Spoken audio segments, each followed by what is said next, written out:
A paz de Yahshua, meus amados irmãos, a vinda do Filho do Homem. Yahshua vai nos dar algumas dicas aqui de como que será a sua vinda. Eu vou ler aqui uns versículos, meditar alguns versículos junto com vocês e depois vou relatar um pequeno sonho, uma pequena experiência que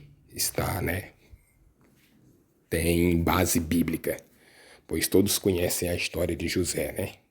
Que ele interpretou sonhos, que ele sonhou e os sonhos dele se cumpriu, mostrando que tem sonhos que é do Eterno, que ele mostra. Tem vários locais que comprovam isso, mas não é sobre isso que eu quero falar agora. Então vamos aqui no Evangelho de Mateus, no capítulo 24, a partir do verso 37, né? O título é O Sermão Continua, exortação à vigilância. O sermão continua, ele estava dando um sermão e exortando o pessoal à vigilância. Quem é essas pessoas? Nós hoje, eu e você. Aquelas pessoas já fizeram a parte deles, mas hoje está aqui as escrituras para nos alertar, para que eu e você venhamos estar atento, vigilante. Então diz no versículo 37, e como foi nos dias de Noé, assim será também a vinda do Filho do Homem. E como foi nos dias de Noé, assim também será também a vinda do Filho do Homem. Porquanto assim como nos dias anteriores ao dilúvio, comiam, bebiam, casavam e davam-se em casamento, até o dia em que Noé entrou na arca. E não o perceberam, até que veio o dilúvio e levou a todos. Assim será também a vinda do Filho do Homem. Meus amados irmãos, quando ele fala que assim será também a vinda do Filho do Homem, como nos dias de Noé, quando ele cita aqui que muitos comiam, bebiam, casavam e davam-se em casamento, ele passou essa mensagem, mas aí nós temos que compreender o texto, que no caso para nós nos dias de hoje é receber a revelação. Vai muito mais, tem um mistério aí. Vai muito mais além disso. Aqui ele relata que muitos vão estar festejando, vão estar em festa, pensando só nos seus bens, no seu bel prazer.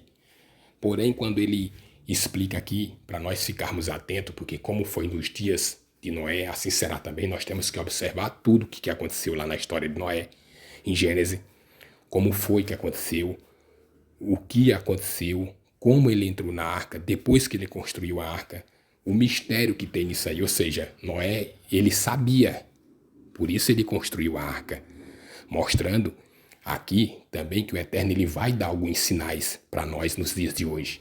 Por isso que o Mashiach escreveu essa palavra, olha, fica atento, porque como foi nos dias de Noé, assim será também a minha vinda para essa época. Muitos vão estar comendo, bebendo, casando e dando-se casamento, porém vocês se alertam. Enquanto vocês veem eles em festa, vocês se alertam, fiquem atentos em tudo o que aconteceu. Por quê? O que aconteceu naquela época também? Noé, além de construir a arca, Noé ele pregou ali para muitas pessoas. Ele falou do arrebatamento para aquelas pessoas na sua época. Aliás, do dilúvio. Arrebatamento é para mim e para você nos dias de hoje. Noé, ele explicou para aquelas pessoas sobre o que estaria por vir. E as pessoas tiraram chacota dele. Deram risada da cara dele. Começaram a zombar. Elas estavam mesmo preocupadas era em se divertir. Comer, beber, casar e dar em casamento. Pensar em construir. Em ter êxito financeiramente. Não ligavam muito para as coisas espirituais. Porém, Noé, ele recebeu ali um alerta do Eterno. Por quê? Porque o coração dele estava voltado para essas coisas. E o Eterno viu que ele era justo e decidiu por salvá-lo. E todos aqueles que ouvissem a sua pregação e tivessem junto com ele e acreditassem e tivesse ali junto com ele, também não ia ser pego pelo dilúvio.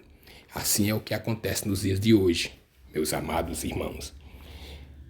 Aqui para nós ainda está um pouco mais fácil. Por quê? Eu digo que está mais fácil porque tem a palavra para nos orientar. Tem um ensinamento do que aconteceu lá no passado. das coisas que o Eterno falou para aquelas pessoas, como ele falou para Noé, e assim cumpriu e assim realizou. Para nós hoje está mais fácil por partes. Por quê? Porque vem as Escrituras para nos ensinar e para nos preparar. Porém, para o incrédulo se torna difícil, porque ele não acredita que vai acontecer. Mesmo tendo aqui, estando profetizado aqui nas Escrituras, mesmo o Eterno ainda, além de profetizar, de estar registrado nas Escrituras, ele ainda dá mensagem para pessoas, dá avisos para pessoas, dá sonhos, dá visões, revelações. Ah, Fábio, mas se já está registrado nas profecias, ele ainda vai dar sonho, uma vez que já está aqui, já para complementar. Por quê? Porque o profeta Ageu mesmo disse: há de ser que nos últimos dias derramarei do meu espírito sobre toda a carne. E vossos filhos, vossos velhos, vossos jovens terão sonhos e visões antes do grande e terrível dia de Iau. E todo aquele que clamar o nome de Iau será salvo. Ou seja, você tem que clamar e tem que estar preparado para aquele momento. Aqui, se nós chegarmos aqui no capítulo 25, no versículo 6 aqui, ele vai falar também um exemplo das virgens. 10 virgens, 5 eram loucas e 5 eram prudentes. Ele diz aqui, ó, mas à meia-noite ouviu-se um clamor. Aí vem o esposo, sai-lhe ao encontro. Ou seja, teve um aviso também para aquela época, mostrando que vai ter um aviso. Você só é pego despercebido se você quiser. Assim como tem um aviso aqui nas Escrituras, ele falando que vai ser como nos dias de Noé. Então vai estar toda festa, muitos casando, muitos despreocupados. O que aconteceu aqui nas 10 virgens, 5 loucas, 5 prudentes? As loucas não encheram essas suas lamparinas, representando as pessoas daquela época de Noé, porque elas não estavam preocupadas com que ia vir o dilúvio, elas não estavam nem ligando para isso. Porém, as 5 prudentes, representando Noé e a sua família que acreditou nele, não, encheram as suas lamparinas, ou seja, se prepararam espiritualmente, além de terem montado a arca e esperaram o momento. E quando foi bem no dia mesmo, o Eterno falou para Noé: Noé, entra na arca. E ali Noé entrou, fez tudo o que tinha que ser feito.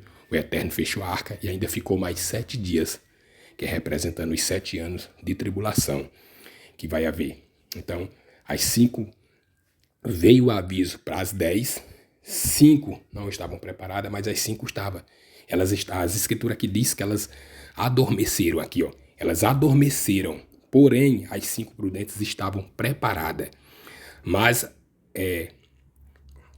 aqui diz aqui, 5 delas eram prudentes e 5 loucas. As loucas, tomando as suas lâmpadas, não levaram azeite consigo, mas as prudentes levaram azeite em suas vasilhas, com as suas lâmpadas. E tardando o esposo, ele tardou, porém ele não deixou de avisar. E tardando o esposo, tosquenejaram todas e adormeceram, ou seja, elas dormiram. O esposo tardou, elas dormiram. Porém, das que dormiram, 5 estavam preparadas e 5 não. E quando à meia-noite ouviu-se um grito, ou seja, veio um aviso: levanta, rápido, que o noivo vem aí. E aquelas que estavam preparadas, elas entraram ali nas bodas e as portas foram fechadas. E as outras que não levaram a sério, mas ficaram preocupadas com seus deleites, ficaram para trás. Assim nos dias de Noé. Noé avisou para aquele povo, pregou, o pessoal deu risada dele. E Noé, no entanto, se preparou junto com ele, a família dele. E ali chegou o aviso: entra na arca. E eles entraram. E ali foram salvos. E os que zombaram sofreram amargamente. Então, o que eu quero dizer com isso, meus amados irmãos? Eu tive um sonho no qual nesse sonho eu entendia que ia acontecer o arrebatamento, mas não naquele momento. O arrebatamento era para o próximo ano, para o ano de 2003, no mês de abril. E eu recebi aquela orientação dentro de mim que era para me avisar para aquelas pessoas, para elas se prepararem. E ali eu começava a ministrar para aquelas pessoas e falava: olha, corre, se conserta, se prepara, se enche de azeite, busca, porque o arrebatamento vai acontecer. O arrebatamento ele vai acontecer no próximo ano. O arrebatamento ele vai acontecer no mês de abril. O arrebatamento vai acontecer no próximo ano. O arrebatamento vai acontecer no mês de abril. E muitos ali davam risada, tiravam o sarro da minha cara. Eu falava, pessoal, vai acontecer porque está profetizado. E o Mashiach disse que assim como foi nos dias de Noé, vai ser também a vinda dele nos dias de hoje. Vocês não podem se preocupar só com casar, com se divertir, com comer, senão vocês vão ficar para trás. A tribulação vai ser terrível. E ali eles davam risada, tiravam o sarro de mim e diziam que nada vai acontecer, que não tinha nada a ver e que eu estava louco. Que eu estava louco, que eu estava doido. Porém, o que eu entendi ali, como a mensagem veio dentro de mim, é que é um pequeno grupo vai estar preparado. Um pequeno grupo, um pequeno número vai estar preparado para esse dia do arrebatamento. Pois aqueles que não ouviram, que não deram ouvido, vão ficar todos para trás, vão ficar todos na tribulação. Então é momento, meus amados, eu e você se preparar, porque a gente vai ver muita coisa, as pessoas se preocupando no seu bel prazer, mas os sinais estão tudo aí, estão todos aí. Entendeu? Então nós temos que observar, né? Noé, ele entrou ali no segundo mês, que foi o mês de maio, ele entrou na arca, ele avisou para o povo, ninguém deu ouvido, o povo estava se divertindo, e assim vai acontecer. Você vê nos dias de hoje muita gente preocupando em comprar carro, em comprar casa, em um emprego melhor, em viajar, isso e aquilo, em casar, em dar em casamento, mas você não vê eles buscar o conhecimento da verdadeira palavra. E esses poucos que você vê aí dentro das igrejas, dentro das denominações, pregam só o evangelho da prosperidade. Eles não falam nada do arrebatamento, eles não falam da tribulação, mostrando que eles estão preocupados com o seu bel prazer. Estão preocupados com as coisas da terra. Ou seja, não estão com as suas lamparinas, com as suas vasilhas, não estão enchendo suas vasilhas de azeite. E aqui nas 10 virgens, como nós meditamos aqui, 5 conseguiram porque estavam cheias do azeite. Elas não ficaram olhando para as coisas da terra. E aí as outras 5 não conseguiram por quê? Porque elas estavam mais preocupadas com as coisas da terra e não com a coisa espiritual. Esse azeite, meus amados irmãos, representa o Espírito Santo, a presença. Você está cheio, que aí você vai receber o momento certo. Chegou meia-noite, deu a hora, é essa hora de partir, de ser levado. Entendeu? Então é isso. Então assim eu agradeço ao Eterno, fiquem todos na paz de Yahshua.